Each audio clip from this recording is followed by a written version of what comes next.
ജീവധാര ജീവമൊഴി കാൽവരിനാഥന്റെ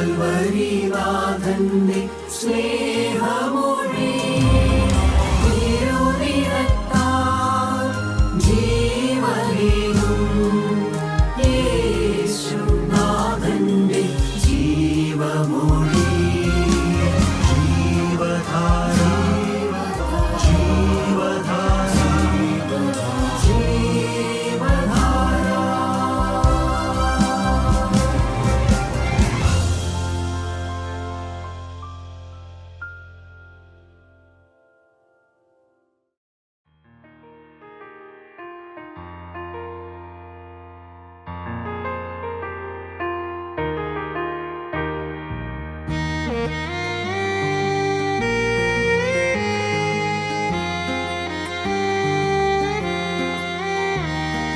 ആത്മമണാളൻ തൻ വിശുദ്ധന്മാർക്കായി വേഗം വന്നിടുമേ കാത്തിരിക്കുക നാം.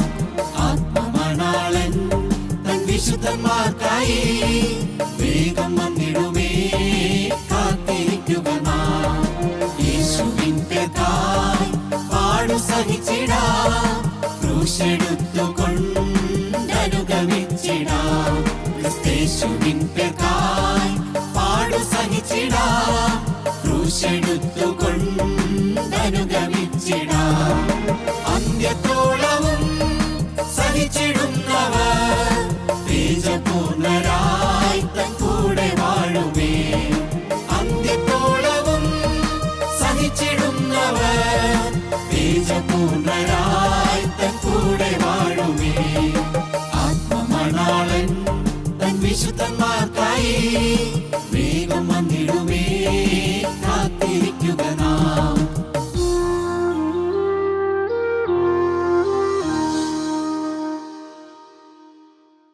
ത്രിയേക ദൈവത്തിന് സ്തുതി.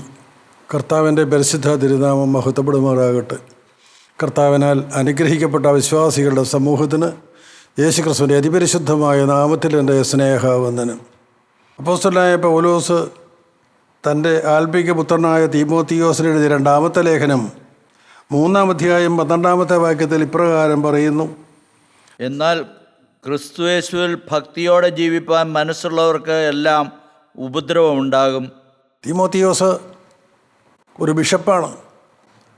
തൻ്റെ ആത്മീക പുത്രനായ തീമോത്തിയോസിന് അപ്പോസ്തലനായ പൗലോസ് ഉപദേശം കൊടുക്കുകയാണ്.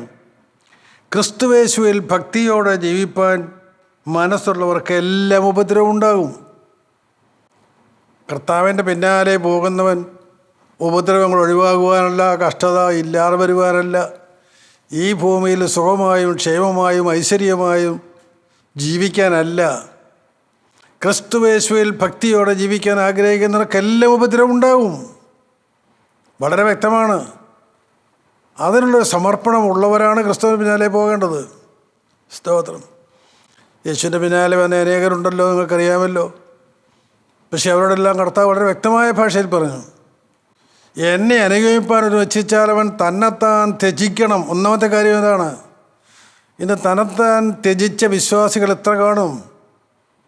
തന്നെ ത്യജിച്ചവർ, തൻ്റെ സ്വന്തം ഇഷ്ടം വേണ്ട എന്ന് വെച്ചവർ. സ്തോത്രം. പ്രിയപ്പെട്ടവർ, വളരെ ഗൗരവമേറിയൊരു കാലത്താണ് നാം എത്തിയിരിക്കുന്നത്. ഭക്തിയോടെ ജീവിപ്പാൻ ആഗ്രഹിക്കുന്നവർക്ക് എല്ലാം ഉപദ്രവം ഉണ്ടാകും. ഉപദ്രവം വരുമ്പോൾ ഭാരപ്പെടുകയല്ല, നിരാശപ്പെടുകയല്ല, തളർന്നു പോവുകയല്ല, ദൈവം എന്നെ കാണുന്നില്ലേ, ദൈവം എൻ്റെ പ്രാർത്ഥന കേൾക്കുന്നില്ലേ എന്ന് ചിന്തിക്കുന്നതല്ല. ആ വാസ്തവത്തിൽ ദൈവത്തിനെതിരായുള്ള പിറുപിറുപ്പാണ്. നമുക്ക് ഉൽപ്പത്തി പുസ്തകത്തിലേക്ക് വരാം.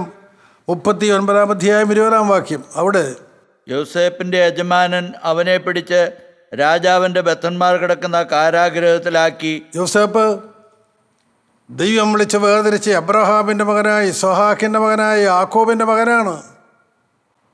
യാക്കോബിന് 12 മക്കളുണ്ടെങ്കിലും വാസ്തവത്തിൽ ദൈവത്തോട് ചേർന്ന് ജീവിക്കുന്ന സമർപ്പണമുള്ള ഒരു യൗവനക്കാരനായിരുന്നു യോസേപ്പ്. സ്തോത്രം. ദൈവവുമായി ബന്ധമുള്ളവനായിരുന്നു, ദൈവവുമായി സംസർഗമുള്ളവനായിരുന്നു. ചെറുപ്രായത്തിൽ തന്നെ ദൈവിക ദർശനങ്ങൾ ലഭിക്കുന്നവനായിരുന്നു. നിഷ്കളങ്കനായതുകൊണ്ട് താൻ കണ്ട സ്വപ്നങ്ങളെല്ലാം സഹോദരന്മാരെ അറിയിച്ചു. സ്തോത്രം. പ്രിയപ്പെട്ടവർ, എന്തുണ്ടായി? ദൈവത്തിന് വേണ്ടി സ്വയം വേർതിരിയപ്പെട്ടവനായ യോസേപ്പ് സഹോദരന്മാരാൽ ത്യജിക്കപ്പെട്ട് മിദ്യാന്യ കച്ചവടക്കാർക്ക് അടിമയായി മിസ്രൈമിലേക്ക് പോകേണ്ടി വന്നു. എന്നാൽ അവിടെയും ഒരടിമയായി മിസ്രൈമിൽ ഫറവോൻ്റെ അകമ്പടി നായകനായ പൊത്തീഫേറിൻ്റെ ഭവനത്തിൽ ഒരടിമയായി ജീവിക്കുമ്പോഴും ഈ ജോസഫിന് ഉപദ്രവങ്ങൾ നേരിടേണ്ടി വന്നു. യജമാനൻ്റെ ഭാര്യയിൽ നിന്ന് ഭയാനകമായ കാര്യങ്ങൾ, അവൻ്റെ സമർപ്പണത്തിനെതിരായ കാര്യങ്ങൾ വന്നു. തിന്മയ്ക്ക് അവനെ പ്രേരിപ്പിച്ചു. എന്നാൽ അവനതിന് വഴങ്ങിയില്ല. എൻ്റെ 9-ാമത്തെ വാക്യം നമുക്ക് വായിച്ച് കേൾക്കാം. ഈ വീട്ടിൽ എന്നേക്കാൾ വലിയവനില്ല. നീ അവൻ്റെ ഭാര്യയാകിയാൽ നിന്നെയല്ലാതെ മറ്റ് യാതൊന്നും അവനെനിക്ക് വിരോധിച്ചിട്ടുമില്ല. അതുകൊണ്ട് ഞാൻ ഈ മഹാദോഷം പ്രവർത്തിച്ച് ദൈവത്തോട് പാപം ചെയ്യുന്നത് എങ്ങനെ എന്ന് പറഞ്ഞു. പാപത്തിന് വേണ്ടി അവൾ അവനെ പ്രലോഭിപ്പിക്കുമ്പോൾ ആ വീട്ടിൽ മറ്റാരുമില്ല. യജമാനൻ്റെ സുന്ദരിയായ ഭാര്യ അടിമയായ യോസേപ്പിനെ അവിഹിത ബന്ധത്തിന് പ്രേരിപ്പിക്കുമ്പോൾ ആ വീട്ടിൽ മറ്റാരുമില്ല. തക്ക സമയം നോക്കിയാണ് അവൾ പ്രേരിപ്പിക്കുന്നത്. എന്നാൽ അവൻ വളരെ വ്യക്തമായി പറഞ്ഞു, ഞാൻ ഈ മഹാദോഷം പ്രവർത്തിച്ച് എൻ്റെ ദൈവത്തെ ദുഃഖിപ്പിക്കുന്നത് എങ്ങനെ? അവൻ്റെ ജീവിതത്തിൽ നിർണയമുണ്ടായിരുന്നു, എൻ്റെ ദൈവം ദുഃഖിക്കാനിട വരരുത്. ഒരു നോട്ടത്തിലോ ഒരു സ്പർശനത്തിലോ ഒരു വാക്കിലോ ഒരു പ്രവൃത്തിയിലോ ദൈവം വേദനിക്കാൻ ഇടവരരുത് എന്ന നിർബന്ധം യോസേപ്പിനുണ്ടായിരുന്നു. എൻ്റെ പ്രിയപ്പെട്ടവരെ, ആ ജോസഫിനെ ദൈവം ഉപയോഗിച്ചു. ആ ജോസഫിനെ ദൈവം ഉയർത്തുകയും ചെയ്തു. വൻ കാര്യങ്ങളെ ദൈവം അവിടെ നിവർത്തിച്ചു. ആ ഒരു നിമിഷം ജോസഫ് തെറ്റിപ്പോയിരുന്നുവെങ്കിൽ വേരോത്സവത്തിൻ്റെ ഗതി മാറുമായിരുന്നു. എന്നെയും നിങ്ങളെയും വിളിച്ചവനായ ദൈവം, ലോകാരംഭങ്ങൾക്ക് മുമ്പേ നമ്മെ തിരഞ്ഞെടുത്തവനായ ദൈവം, അവൻ്റെ സന്നിധിയിൽ വിശുദ്ധരും നിഷ്കളങ്കരുമാകേണ്ടതിനാണ് നമ്മെ തിരഞ്ഞെടുത്തത്. നമ്മെ തിരഞ്ഞെടുത്തതിൻ്റെ വില നാം അറിയുന്നുണ്ടോ? ആ ജീവിതത്തിൻ്റെ പ്രത്യേകത നാം അറിയുന്നുണ്ടോ? നാം അതനുസരിച്ചാണോ ജീവിക്കുന്നത്? ഒരു തെറ്റും വന്ന് എൻ്റെ ദൈവത്തെ ദുഃഖിപ്പിക്കാൻ ഇട വരരുത് എന്ന് ജോസഫ് അവളോട് പ്രഖ്യാപിച്ചു, യജമാനത്തിയോട് പ്രഖ്യാപിച്ചു. അവൾ തിന്മയ്ക്ക് വേണ്ടി അവൻ്റെ ഉടുവസ്ത്രത്തിൽ പിടിച്ചപ്പോൾ ഉടുവസ്ത്രം ഉപേക്ഷിച്ചിട്ടാണെങ്കിലും അവൻ പുറത്തേക്ക് ഓടി. സ്തോത്രം. പാപത്തോട് പോരാടുന്നതിൽ പ്രാണത്യാഗത്തോടെ ബന്ധം നിൽക്കേണ്ടവനാണ് വിശ്വാസി. എത്ര ക്രിസ്ത്യാനി കാണും? വാർത്താമാധ്യമങ്ങളിൽ നാം ഇന്ന് കാണുന്ന അക്രമത്തിനും അനീതിക്കും മുൻപിൽ ക്രിസ്ത്യാനിക്കും പങ്കുണ്ട്. ദൈവഭയമില്ലാതെ ജീവിക്കുന്നു. എവിടെയും നിങ്ങൾ നോക്കിക്കോ, ഭയാനകമായ സ്ഥിതിയിലേക്ക് നാം ക്രിസ്ത്യാനികളിൽ നിന്ന് മാറിപ്പോയിരിക്കുന്നു. എന്നാൽ ജോസഫ് ഉടുതുണി ഉപേക്ഷിച്ച് ഓടിയേണ്ടി വന്നതുകൊണ്ട് എന്തുണ്ടായി? കാരാഗ്രഹത്തിൽ കിടക്കേണ്ടി വന്നു. 17-ാമത്തെ വയസ്സ് മുതൽ 30-ാമത്തെ വയസ്സ് വരെ ഫറവോൻ്റെ കാരാഗ്രഹത്തിൽ കിടക്കേണ്ടി വന്നു. അതാണ് ഇവിടെ വായിച്ചു കേട്ടത്. പാപത്തിന് വിട്ടുകൊടുത്തില്ല. ഒരു സെക്കൻഡ് പോലും താൻ പാപത്തിന് അടിമയായി തീർന്നില്ല. വാസ്തവത്തിൽ നാം മാതൃകയാക്കേണ്ടതാണ്. ഞാൻ പറയും, ആ ജോസഫ് കർത്താവായ യേശുക്രിസ്തുവിന് മുൻകുറിയാണ്, നിഴലാണ്. സ്തോത്രം. തൻ്റെ സഹോദരന്മാരെ മുഴുവനെയും സംരക്ഷിച്ചത് ആ ജോസഫാണ്. സ്തോത്രം. ഈ ഭൂമിയിലേക്ക് ഇറങ്ങി വന്ന് മനുഷ്യവർഗത്തിൻ്റെ ശാപത്തിന് പരിഹാരം വരുത്തിക്കൊണ്ട് ക്രൂശിൽ മരിച്ച കർത്താവായ യേശുക്രിസ്തുവിനെ നാം അനുകരിക്കുന്നുണ്ടോ? നാം ക്രിസ്ത്യാനികളാണോ? നാം വിശ്വാസികളാണോ? ശാന്തമായി ചിന്തിക്കുക. നമുക്ക് വീണ്ടും ഒരു വാക്യം കൂടെ വായിക്കാം. രാജാക്കന്മാരുടെ 1-ാമത്തെ പുസ്തകം 19-ാം അധ്യായത്തിൻ്റെ 2-ാമത്തെ വാക്യം. ഇസബേൽ ഏലിയാവിൻ്റെ അടുക്കൽ ഒരു ദൂതനെ അയച്ചു, നാളെ ഈ നേരത്ത് ഞാൻ നിന്റെ ജീവനെ അവരിൽ ഒരുത്തൻ്റെ ജീവനെ പോലെ ആക്കുന്നില്ല എങ്കിൽ ദേവന്മാർ എന്നോട് തക്കവണ്ണവും അധികവും ചെയ്യുമാറാകട്ടെ. രാജാക്കന്മാരുടെ പുസ്തകത്തിലെ തിളങ്ങുന്ന കഥാപാത്രമാണ് ഏലിയ പ്രവാചകൻ. കർമ്മേൽ പർവ്വതത്തിൽ തീയിറക്കിയ പ്രവാചകൻ. ജനം വിഗ്രഹാരാധികളാണ്. യഹോവ ദൈവമെന്ന് പറയുമെങ്കിലും ബാലിനെ ആരാധിക്കുന്നവരാണ് ഇസ്രായേൽ ജനം. ഇസ്രായേൽ ജനത്തിൻ്റെ രാജാവായിരിക്കുന്ന ആഹാബ് ഇസ്രായേൽക്കാരനാണെങ്കിലും ബാലിനെ ആരാധിക്കുന്നവനാണ്. മാത്രമല്ല, തൻ്റെ കൊട്ടാരത്തിൽ 480 ബാലിൻ്റെ പ്രവാചകന്മാരെ പോറ്റി പുലർത്തുന്നവനാണ്. ആഹാബിൻ്റെ ഭാര്യ ആരെന്നറിയാമോ? ഈസേബേൽ. ദൈവത്തിൻ്റെ സ്തോത്രം. അവിടെ പാരമ്പര്യം നോക്കിയാൽ സോർ ചക്രവർത്തിയായ എത്തുബാലിൻ്റെ മകളാണ് ഇസബേൽ. സോർ ചക്രവർത്തി. അവിടുത്തെ വെറുമൊരു പൂജാരിയായിരുന്നു ഈ ഇത്തുബാൽ. എന്നാൽ സോറിലെ ചക്രവർത്തിയെ കൊലപ്പെടുത്തി ആ സിംഹാസനം സ്വന്തമാക്കിയവനാണ് ഈ പറഞ്ഞ എത്ബാൽ. അങ്ങനെ ആ എത്ബാൽ സോറിലെ രാജാവായി ചക്രവർത്തിയായി വാഴുകയാണ്. ആ എത്ബാലിൻ്റെ മകളാണ് ഇസബേൽ, വിഗ്രഹാരാധി. ഇസ്രായേലിൻ്റെ രാജാവായ ആഹാബ് ഈ ഇസബേലിനെ വിവാഹം കഴിച്ചു, ഭാര്യയെ സ്വീകരിച്ചു. അവൾ ഒരു പടി കൂടെ കടന്ന് അശേരാ പ്രതിഷ്ഠകളെ ആരാധിച്ചിരുന്നു. അശേരാ പ്രതിഷ്ഠകളുടെ 400 പ്രവാചകന്മാരെ അവളുടെ കൊട്ടാരത്തിൽ അവൾ താമസിപ്പിച്ചു, സംരക്ഷിക്കുകയാണ്. ദൈവജനത്തിന് എന്നും ഭീഷണിയായി അവർ നിൽക്കുകയാണ്.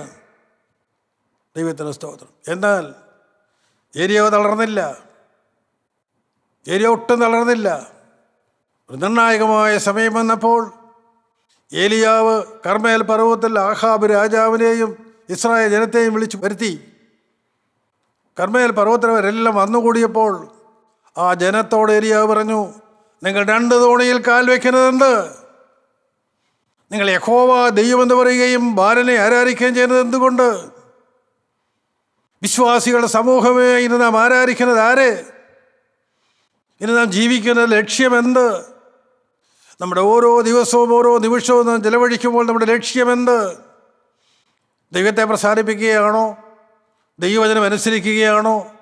നിങ്ങൾ വളരെ ഗൗരവത്തോടെ ചിന്തിച്ചാൽ നല്ലതാണ്. ദൈവത്തിന് സ്തോത്രം. നിങ്ങൾ 2 തോണിയിൽ കാൽ വയ്ക്കരുതേ എന്നു ഏലിയാ പ്രവാചകൻ ഇസ്രായേൽ ജനത്തോട് പറഞ്ഞു. 2 തോണിയിൽ കാൽ വയ്ക്കുന്ന അപകടമാണ്. 2 തോണിയുമാകുന്നു പോകും, നീ നടുക്കടലിൽ പോവും, നഷ്ടപ്പെട്ടു പോവും. ദൈവജനമേ, യഹോവ ദൈവമെന്ന് പറയുകയും ബാലിനെ ആരാധിക്കുകയും ചെയ്യുന്ന ജനം, പരിശുദ്ധനായ ദൈവമെന്ന് പറയുകയും ചെയ്യും, അശുദ്ധിയിൽ മുങ്ങിക്കുളിക്കുകയും ചെയ്യുന്ന ജനം, അങ്ങനെ ആരെങ്കിലും ഈ വചനം കേൾക്കുന്നുണ്ടോ? പ്രിയപ്പെട്ടവർ, ഇന്ന് തന്നെ നിങ്ങൾ നിർത്തിക്കൊള്ളുക.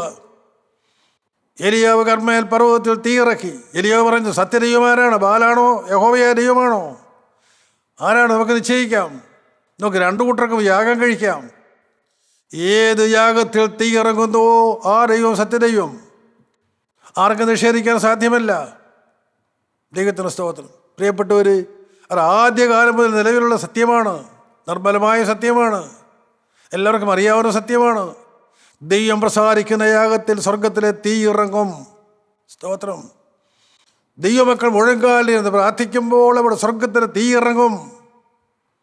2000 വർഷങ്ങൾക്ക് മുമ്പ് സഖിയോൻ മാളികയിൽ പെന്തക്കോസ്ത് ദിനത്തിൽ അന്ന് 120ഓളം പേര് ഒരു മനസ്സോടെ ആ ആലയത്തിൽ കൂടിയിരുന്നു. മർക്കോസിന് ദേറായിൽ കൂടിയിരുന്നു. അവർ ഒരു മനസ്സുള്ളവരായിരുന്നു, അവർ ഒരാഗ്രഹത്തോടെ ഇരുന്നവരായിരുന്നു. കർത്താവ് കൽപ്പിച്ച പിതാവിൻ്റെ വാഗ്ദത്തത്തിൻ്റെ നിവൃത്തിക്കായി കാത്തിരുന്നവരായിരുന്നു.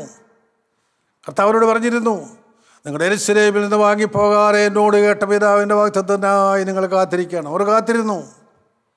വേറെ ലക്ഷ്യമൊന്നുമില്ല, ഒറ്റയ്ക്കൊരു ലക്ഷ്യം. എന്താണത്? പിതാവിൻ്റെ വാഗ്ദത്തം, പുത്രൻ തങ്ങളോട് പറഞ്ഞതായ വാഗ്ദത്തം. എന്താണത്? പരിശുദ്ധാത്മാവിന് വേണ്ടി കാത്തിരിക്കുക. അവർ കാത്തിരുന്നു. പരിശുദ്ധാത്മാവരുടെ മേലെ ഇറങ്ങി. അവിടെ കൂടിയിരുന്ന 120 പേരെയും പരിശുദ്ധാത്മാവ് കൊണ്ട് നിറച്ചു എന്ന് നാം വേദോസ്തത്തിൽ വായിക്കുന്നു. സ്തോത്രം.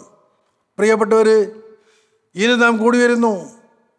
ഇന്ന് കൂടി വരുന്നിടത്ത് പരിശുദ്ധാത്മാവിൻ്റെ ആവാസമുണ്ടോ? ദൈവിക സാന്നിധ്യമുണ്ടോ? ദൈവശബ്ദം കേൾക്കാനുണ്ടോ? ദൈവശബ്ദത്തെക്കുറിച്ച് ആരെങ്കിലും എന്ന് പറയാനുണ്ടോ? ഇന്നെവിടെയും ഒഴുകിക്കേൾക്കുന്നത് ഈ ലോകത്തിലെ അനുഗ്രഹങ്ങൾ, ഈ ലോകത്തിലെ നന്മകൾ, ഈ ലോകത്തിലെ ഉയർച്ചകൾ, ഈ ലോകത്തിലെ സമ്പത്ത്, ഇത് ദൈവവചനത്തിനെതിരാണെന്ന് ചിന്തിക്കാൻ എത്ര പേർക്ക് കഴിയുന്നുണ്ട്? ദൈവജനത്തെ ദൈവത്തിൽ നിന്ന് അകത്തിക്കൊണ്ടു പോവുകയാണെന്ന് ആർക്കറിയാം? എത്ര പേരത് ഗ്രഹിക്കുന്നുണ്ട്? കർത്താവായ യേശു പരസ്യമായി പറഞ്ഞില്ലേ, പുഴുവും തുരുമ്പും കെടുത്തുകയും കള്ളന്മാർ തുറന്നു മോഷ്ടിക്കുകയും ചെയ്യുന്ന ഈ ഭൂമിയിൽ നിങ്ങൾ നിക്ഷേപം സ്വരൂപിക്കരുത്. പുഴുവും തുരുമ്പും കെടുത്താത്തതും കള്ളന്മാർ തുറന്നു മോഷ്ടിക്കാത്തതുമായ സ്വർഗത്തിൽ നിങ്ങളുടെ നിക്ഷേപം സ്വരൂപിപ്പീൻ. എന്താണ് പറഞ്ഞതിൻ്റെ അർത്ഥം? ഈ ഭൂമി തീക്കായി സൂക്ഷിക്കപ്പെട്ടിരിക്കുന്നു. ഇത് വേരും കൊമ്പും ശേഷിപ്പിക്കാറ്, ഇത് മുഴുവൻ തീക്കായി തീരും. എല്ലാം നഷ്ടപ്പെട്ടു പോകും. പ്രിയപ്പെട്ടവരെ, നിങ്ങൾ ആരെല്ലാം ഗ്രഹിക്കുന്നുണ്ട്? ഇന്ന് സമ്പാദിച്ച് കൂട്ടുന്നവരുണ്ട്, ഇന്ന് സുഖിച്ച് പുളയ്ക്കുന്നവരുണ്ട്, ഇന്ന് സന്തോഷിച്ച് മതിക്കുന്നവരുണ്ട്. ദൈവഭയമില്ലാതെ ആരെയും കുറ്റം പറഞ്ഞുകൊണ്ട് എന്തും പറയാനും എന്തും പ്രവർത്തിക്കാനും മടിയില്ലാതെ ജീവിക്കുന്നവരുണ്ട്. നീ എന്നെ ന്യായം വിധിക്കുന്നൊരു നാൾ വരുന്നുണ്ട്, മറക്കരുത്. എൻ്റെ പ്രിയപ്പെട്ടവർ, ദൈവം വിളിച്ച് അബ്രഹാമിനോട് കൂടെ ഇറങ്ങി പുറപ്പെട്ടവനല്ലേ സഹോദരപുത്രനായ ലോത്ത്? അവൻ്റെ ലക്ഷ്യം എന്തായിരുന്നു? അബ്രഹാം വാഗ്ദത്ത കനാനെ ലക്ഷ്യം വെച്ചുകൊണ്ട് ജീവിച്ചപ്പോൾ കൂടെ വന്ന സഹോദരപുത്രനായ ലോത്ത് ഫലസമൃദ്ധിയിലേക്ക് പോയി, ഈ ലോകത്തിലെ സമൃദ്ധിയിലേക്ക് പോയി, ഈ ലോകത്തിലെ സമ്പത്തിലേക്ക് പോയി. അവൻ്റെ കണ്ണുകൾ സോദോമിലേക്ക് പോയി. അവൻ അബ്രഹാമിൽ നിന്ന് വേർപെട്ട് സോദോമിലേക്ക് കൂടാരം നീക്കി അടിച്ചു. നിങ്ങൾ കാണുന്നുണ്ട്, ഈ ലോകത്തിലെ ദൈവം അവനെ ഉയർത്തി. ഈ ലോകത്തിലെ ദൈവം സത്യദൈവമല്ല. സോദോമിൽ അവൻ പാർക്കുമ്പോൾ സോദോമിലെ രാജാവിനറിയാം ഈ ലോത്ത് ആരാണ്. അവൻ അബ്രഹാമിൻ്റെ സഹോദരപുത്രനാണ്. അബ്രഹാം നീതിമാനാണ്. അതുകൊണ്ട് അബ്രഹാമിൻ്റെ സഹോദരപുത്രനല്ലേ ഇവനിൽ നീതി കാണും. സോദോം രാജാവ് ലോത്തിനെ സോദോം രാജ്യത്തിൻ്റെ ചീഫ് ജസ്റ്റിസായി നിയമിച്ചു. ഉന്നതാധികാരം. പ്രധാന പട്ടണ കവാടത്തിൽ മനോഹരമായ വീട് വെച്ച് അവിടെ ഈ ലോത്ത് അവിടുത്തെ ചീഫ് ജസ്റ്റിസായി വാണു. ധാരാളം പണം സമ്പാദിച്ചു. സോദോം സംസ്കാരം കൊണ്ട് ഒരു പെണ്ണിനെ കല്യാണം കഴിച്ചു. അതേ സംസ്കാരം കൊണ്ട് 2 മക്കളെയും കിട്ടി. ഇഷ്ടംപോലെ സമ്പാദിച്ചു കൂട്ടി. നിങ്ങൾക്കറിയാം, ഒന്നും എടുക്കാതെ പുറകോട്ട് നോക്കാതെ ഓടേണ്ടി വന്നു. എല്ലാം വിട്ട് ഓടേണ്ടി വന്നു. ദൈവത്തിലെ ചൂള പോലെ കത്തുന്ന ഒരു ദിവസം വരും. അന്ന് അഹങ്കാരികളൊക്കെയും സർവദുഷ്പ്രവർത്തിക്കാരും താളടിയാകും. ഇന്ന് ഹുങ്കാരത്തോടെ തലയെടുപ്പോടെ ആരെയും ഭയമില്ലാതെ എന്തും പറയാൻ മടിയില്ലാതെ ജീവിക്കുന്ന ക്രൈസ്തവ സഹോദര, നീ എല്ലാം വിട്ട് ഓടേണ്ടി വരും. സംശയിക്കേണ്ട, മാറ്റമില്ലാത്ത ദൈവത്തിൻ്റെ വചനമാണ്.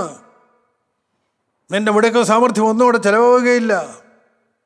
നിന്റെ കൗശലങ്ങളൊന്നും പാതാളത്തിൽ ഫലിക്കുകയില്ല.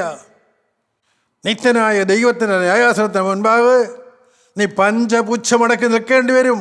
മറക്കരുത്, ഈ ലോകത്തിലെ ആപാലവൃദ്ധം സകല മനുഷ്യരും കേൾക്കാൻ നീ ചെയ്തതും പറഞ്ഞതും ചിന്തിച്ചതും നിരൂപിച്ചതും എല്ലാം വെളിപ്പെട്ട് വരും. നിഷേധിക്കാൻ നിനക്ക് സാധ്യമല്ല. എല്ലാം ഓൾറെഡി റെക്കോർഡാണ്. എല്ലാം റെക്കോർഡാണ്. എല്ലാം തെളിവുള്ളതാണ്. ദൈവത്തിൻ്റെ സ്തോത്രം. പ്രിയപ്പെട്ടവരെ, അവരുടെ സമ്പാദ്യങ്ങളൊന്നും എടുക്കാൻ നിവർത്തിയില്ലാതെ പുറകോട്ട് പോലും നോക്കാതെ ഓടാനാണ് ദൈവത്തിൻ്റെ കൽപ്പന കിട്ടിയത്. ഓടി. ലോകത്തോടി, ലോകത്തിൻ്റെ ഭാര്യയോടി, ലോകത്തിൻ്റെ 2 പെൺമക്കളോടി. പക്ഷേ അവൾ പുറകോട്ട് തിരിഞ്ഞ് നോക്കി. എന്താ കാരണം അറിയാമോ? നിക്ഷേപം അവിടെയാണ്. നിന്റെ നിക്ഷേപം ഇരിക്കുന്നിടത്ത് നിന്റെ ഹൃദയം ഇരിക്കും. കൃത്യമാണ് ദൈവത്തിൻ്റെ വചനം. നിനക്കെവിടെയാണോ നിക്ഷേപം അവിടെ നിന്റെ ഹൃദയം ഇരിക്കും. നീ കൂട്ടായ്മയിലാണെങ്കിലും നീ ദൈവാലയത്തിലാണെങ്കിലും നീ എവിടെയാണെങ്കിലും നിന്റെ നിക്ഷേപമുള്ളിടത്ത് നിന്റെ ഹൃദയം ഇരിക്കും. ഹൃദയം കർത്താവെങ്കിൽ ഏകാഗ്രമായിരിക്കുകയില്ല. എങ്ങനെയും പണമുണ്ടാക്കണം, എങ്ങനെയും സ്ഥാനമാനങ്ങൾ കിട്ടണം, എങ്ങനെയും നേരാവാകണം, എങ്ങനെയും ഔന്നത്യം പ്രാപിക്കണം, ഇതായിരിക്കും ലക്ഷ്യം. സ്തോത്രം. പ്രിയപ്പെട്ടവരെ, നമുക്ക് താഴെ സമയമായോ? ലോത്തും കുടുംബവും തകർന്നു പോയി നിങ്ങൾക്കറിയാം. പിൽക്കാല ചരിത്രങ്ങൾ നിങ്ങളെ കാണിക്കുന്നുണ്ട്. ഞാൻ അതിലേക്കൊന്നും പോകുന്നില്ല. എന്നാൽ കർമ്മേൽ പർവ്വതത്തിൽ തീയിറക്കിയ ഏലിയാ പ്രവാചകൻ ഒരു കാര്യം ചെയ്തു. ഏലിയാ പ്രവാചകൻ ആഹാബ് രാജാവിനെ വിളിച്ചിട്ട് പറഞ്ഞു, നിൻ്റെ കൊട്ടാരത്തിൽ പാർപ്പിച്ചിരിക്കുന്ന ബാലിൻ്റെ പ്രവാചകന്മാരെ നീ വരുത്ത്. അവരെയാണ് യാഗം കഴിക്കാൻ ഏൽപ്പിച്ചത്. അവർ യാഗം കഴിച്ചു. പക്ഷേ ഒരു ഉത്തരമോ മറുപടിയോ ഉണ്ടായില്ല. ബാൽ സത്യദൈവമല്ല എന്ന് ഏലിയ അവിടെ തെളിയിച്ചു. തീയിറക്കുന്ന ദൈവം, ജീവനുള്ള ദൈവം, യഹോവയായ ദൈവം, സത്യദൈവമെന്ന് ഏലിയാവ് തെളിയിച്ചു കഴിഞ്ഞപ്പോൾ അക്ഷരമിണ്ടാറെ ആഹാബ് രാജാവ് ഇസ്രായേൽ ജനം നിൽക്കുമ്പോൾ ഏലിയാ പ്രവാചകൻ ആ ബാലിൻ്റെ പ്രവാചകന്മാരെ 450 പേരെയും വെട്ടിക്കൊന്നു. സ്തോത്രം. ഭയങ്കരിയായ ഈസബേൽ ആ വാർത്ത കേട്ടപ്പോൾ അവൾ പറഞ്ഞയക്കുന്ന ഭീഷണി വാക്കുകളാണ് അവൾ കേട്ടത്. അവൾ ഏലിയാ പ്രവാചകനോട് പറഞ്ഞയച്ചു, നാളെ ഈ നേരത്തെ ഞാൻ നിൻ്റെ ജീവനെ അവരിൽ ഒരുത്തൻ്റെ ജീവനെ പോലെ ആക്കുന്നില്ല എങ്കിൽ ദേവന്മാർ എന്നോട് തക്കോണോ അധികവും ചെയ്യുമാറാകട്ടെ. അഹങ്കാരത്തിൻ്റെ വാക്കുകൾ. സ്തോത്രം. പക്ഷേ അത്രത്തോളം നടത്തിയ, ദൈവത്തിന് വേണ്ടി എരിവോടെ നിന്ന പ്രവാചകൻ തളർന്നുപോയ വാക്കുകൾ കേട്ട് ചില ഇസബേലുമാരുടെ ഭീഷണി വാക്കുകൾ മുമ്പിൽ പ്രവാചക നീ തളർന്നു പോകാനേ ഉള്ളോ? നീ ഇസബേലിനെ നോക്കിയാണോ ജീവിച്ചത്? നീ നോക്കുന്നത് അത്യുന്നതനായ ദൈവത്തെ നോക്കിക്കൊണ്ടല്ലേ നടന്നത്? നിന്നെ നടത്തുന്നത് അത്യുന്നതനായ ദൈവമല്ലേ? ഏലിയാവ് തളർന്നു, പക്ഷേ ദൈവം തളർന്നില്ല. സ്തോത്രം. എൻ്റെ പ്രിയപ്പെട്ടവര്, ഏലിയാവിനറിയാം ഈസബേലിന് അവളൊരു വാക്ക് പറഞ്ഞാൽ അവൾ നിവർത്തിച്ചിരിക്കും, അവളെന്നെ കൊല്ലിച്ചിരിക്കും, അവൾ എന്ത് തന്നെ എന്നെ കൊല്ലിക്കും. ഏലിയാവ് മരുഭൂമിയിലേക്ക് ചെന്നു, തൻ്റെ ബാല്യക്കാരനെയും കൂട്ടിക്കൊണ്ട് ചെന്നു. ഏലിയാവ് ബാല്യക്കാരനോട് പറഞ്ഞു, നിനക്ക് ഇനിയും ജീവിക്കാൻ അവസരം കിട്ടും, പക്ഷേ എന്നെ കൊന്നുപോകും. ഒരു ചൂരച്ചെടിയുടെ ചുവട്ടിൽ ഏലിയാവ് ഇരുന്നിട്ട് ദൈവത്തോട് പറഞ്ഞു, കർത്താവേ എന്നെ അങ്ങ് എടുത്തുകൊള്ളണമേ, അവളെന്നെ കൊല്ലുന്നതിന് മുമ്പ് നീ എന്നെ അങ്ങ് എടുത്തോണേ. മതി കർത്താവേ മതി, ഞാൻ ഇത്രത്തോളമൊക്കെ ഓടിയില്ലേ. സ്തോത്രം. തളർന്നിരിക്കുന്നവനെ ശക്തീകരിക്കാൻ ഇറങ്ങി വരുന്നൊരു ദൈവമുണ്ട്. ചൂരച്ചെടിയുടെ ചുവട്ടിൽ നിരാശപ്പെട്ട തളർന്നുറങ്ങുന്ന ഏലിയാവിനെ തട്ടി ഉണർത്തുന്ന ഒരു ദൂതനുണ്ട്. അവരെത്രേ കർത്താവായ യേശു ക്രിസ്തു. അവൻ ഇന്നും വരുന്നുണ്ട്. അവൻ മരണത്തിൽ താഴ്വരയിലേക്ക് ഇറങ്ങി വരുന്നവനാണ്. അവൻ കൂരിൽ താഴ്വരയിൽ കൂടെയിരിക്കുന്ന ദൈവമാണ്. അവൻ കരം വച്ച് അനുഗ്രഹിക്കുന്ന ദൈവമാണ്. അവൻ ശക്തീകരിക്കുന്ന ദൈവമാണ്. പാപമോചനം തരുന്ന ദൈവമാണ്. വീണ്ടെടുക്കുന്ന ദൈവമാണ്. ദൈവത്തിന് സ്തോത്രം. ആരെല്ലാം വിശ്വസിക്കുന്നുണ്ട്? കനൽമേൽ ചുട്ട അടയും തുരുത്തിയിലെ വെള്ളവും അവൻ്റെ തലക്കിലിരുന്നിട്ട് ആ ദൂതനവനെ തട്ടി ഉണർത്തി, ഏലിയാവേ എഴുന്നേറ്റ് തിന്നുക. സ്തോത്രം. സഹോദര, അശുദ്ധിയിൽ വീണ് കിടക്കുന്ന സഹോദര, തിന്മയിൽ കീഴ്പ്പെട്ടു പോയിരിക്കുന്നതായ സഹോദരി, ഇന്ന് ദൈവം നിന്നോട് കൽപ്പിക്കുന്നു, എഴുന്നേൽക്കുക, എഴുന്നേറ്റ് തിന്നുക. കനൽമേൽ ചുട്ടയടയും തുരുത്തിയിലെ വെള്ളവും നിനക്ക് കൊണ്ടുവന്നിട്ടുണ്ട്. നിനക്ക് കുടിക്കാം, തിന്നാം, ആശ്വസിക്കാം. പാപമോചനത്തിൻ്റെ തിരുശരീരവും തിരുരക്തവും വചനങ്ങളിലൂടെ ദൈവം ഒഴുകി തരുന്നുണ്ട്. വേണ്ടവർക്ക് വിശ്വാസത്തോടെ സ്വീകരിക്കാം. സ്തോത്രം. ഏലിയാവ് തിന്നു, ഏലിയാവ് കുട്ടിച്ചു. ആഹാരത്തിൻ്റെ ബലം കൊണ്ട് 40 രാവും 40 പകലും, പിന്നെ ഒരു കഷ്ണം അപ്പമോ ഒരു തുള്ളി വെള്ളമോ കുടിക്കാറ് 40 രാവും 40 പകലും ഏലിയാവ് ദൈവത്തിന് വിരോധമായ ഹോരേബോളം നടന്നു. നിന്നെ നടത്താൻ മതിയായവനായ ദൈവം, നിന്റെ ആയുസ് ദൈവോടൊരു വിശ്വാസിയായതിനെ നിലനിർത്താൻ കഴിയുന്ന ഒരു ദൈവം തന്നെ വിളിക്കുന്നു. കർത്താവ് രണ്ടാമത്തെ ഒരു വ്യത്യാസനമായിരിക്കാൻ ഈ സമയം തന്നെ വിളിക്കുന്നു. അവരുടെ ശബ്ദം ഒന്ന് കേൾക്കാമോ?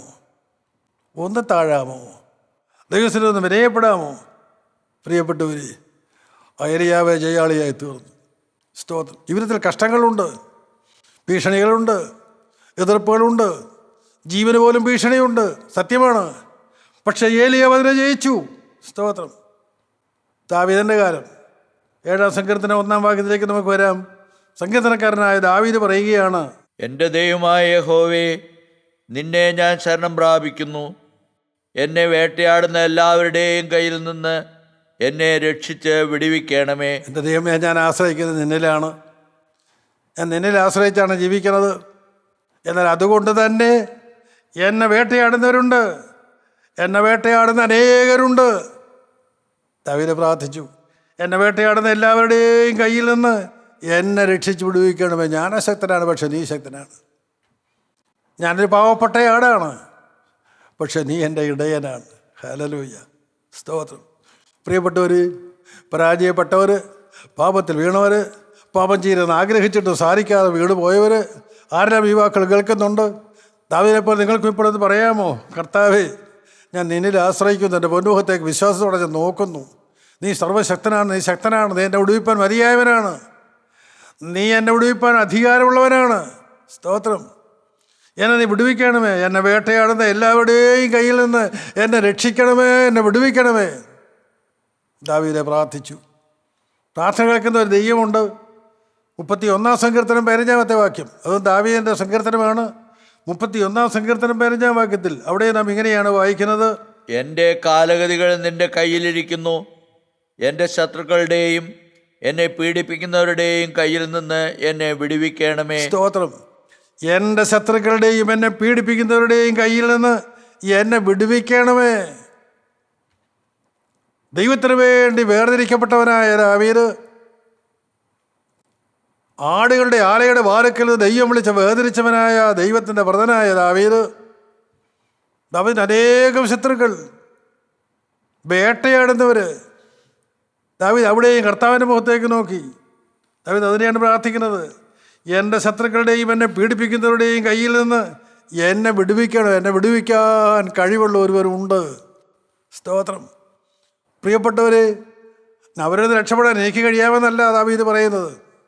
ഞാൻ മിടുക്കനാണ്, ഞാൻ യോഗ്യനാണെന്നൊന്നുമല്ല ദാവീദ് പറയുന്നത്.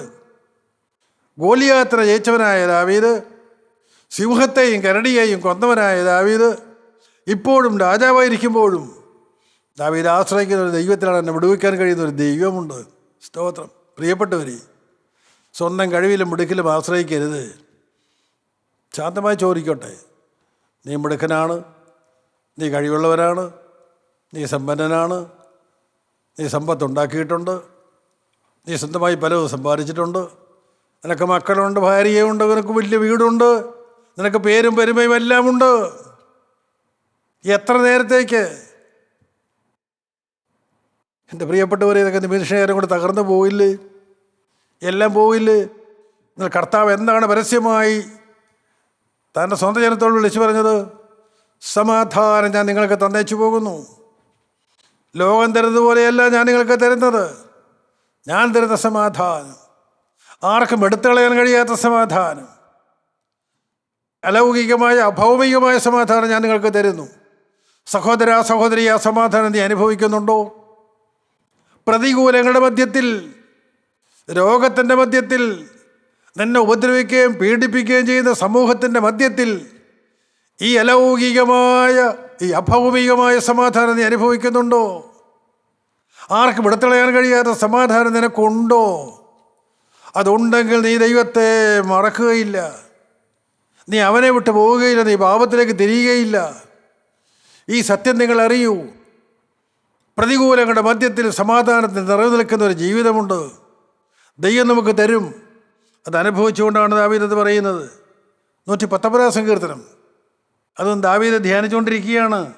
119 സങ്കീർത്തനത്തിൻ്റെ 86 വാക്യത്തിൽ അവിടെ ഇപ്രകാരം വായിക്കുന്നു: നിന്റെ കൽപ്പനകളെല്ലാം വിശ്വാസ്യമാകുന്നു, അവർ എന്നെ വെറുതെ ഉപദ്രവിക്കുന്നു, എന്നെ സഹായിക്കണമേ. അവർ എന്നെ വെറുതെ ഉപദ്രവിക്കുന്നതിനെ സഹായിക്കണമേ.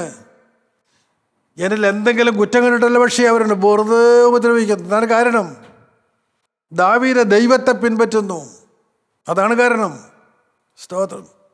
ഭക്തിയോടെ ജീവിപ്പാൻ മനസ്സുള്ളവരൊക്കെ എല്ലാം ഉപദ്രവം ഉണ്ടാകും. 119 സങ്കീർത്തനം തന്നെ 157 വാക്യത്തിൽ ഇപ്രകാരം വായിക്കുന്നു: എന്നെ ഉപദ്രവിക്കുന്നവരും എൻ്റെ വൈരികളും വളരെയാകുന്നു. എന്നെ ഉപദ്രവിക്കുന്നവരും എൻ്റെ വൈരികളും വളരെയാകുന്നു. എങ്കിലും ഞാൻ നിന്റെ സാക്ഷ്യങ്ങളെ വിട്ടുമാറുന്നില്ല. സ്തോത്രം. എങ്കിലും ഞാൻ എൻ്റെ സാക്ഷ്യം വിട്ട് ജീവിക്കില്ല. കാരണം എന്നെ നിയന്ത്രിക്കാനൊരു ശക്തിയുണ്ട്, എന്നെ വിടുവിക്കാനൊരു ദൈവമുണ്ട്. നല്ല പ്രാഗൽഭ്യമായിരുന്നു ആ ദാവീദിന്. ഒരു വാക്യം കൂടെ വായിക്കാം. 119 സങ്കീർത്തനത്തിൻ്റെ 161 വാക്യം: പ്രഭുക്കന്മാർ വെറുതെ എന്നെ ഉപദ്രവിക്കുന്നു. പ്രഭുക്കന്മാരും വെറുതെ എന്നെ ഉപദ്രവിക്കുന്നു. എങ്കിലും നിന്റെ വചന നിമിത്തം എൻ്റെ ഹൃദയം പേടിക്കുന്നു. സ്തോത്രം. എൻ്റെ പ്രിയപ്പെട്ടവർ, പ്രഭുക്കന്മാരെന്നെ ഉപദ്രവിക്കുമ്പോഴും നിൻ്റെ വചനം എൻ്റെ ഹൃദയത്തിലുള്ളത് കൊണ്ട് ഞാൻ നിന്നെ ഭയപ്പെടുന്നു. ഞാൻ അവരോട് പ്രതികാരം ചെയ്തില്ല. ഞാൻ രാജാവാണ്.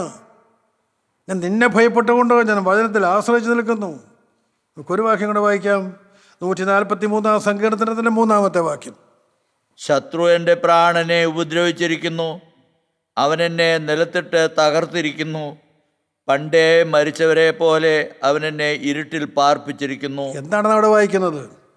ശത്രു എൻ്റെ പ്രാണനെ ഉപദ്രവിച്ചിരിക്കുന്നു. പ്രാണൻ ആത്മാവാണ്, സോൾ. ശത്രു എൻ്റെ പ്രാണനെ ഉപദ്രവിച്ചിരിക്കുന്നു, എൻ്റെ ആത്മാവിനെ ഉപദ്രവിച്ചിരിക്കുന്നു. ഇവനെ വിരയത്തിൽ കടത്തരുത്, ഇവൻ്റെ വിരുദ്ധ തകർക്കണം. ശത്രു അതിനാണ് നോക്കുന്നത്.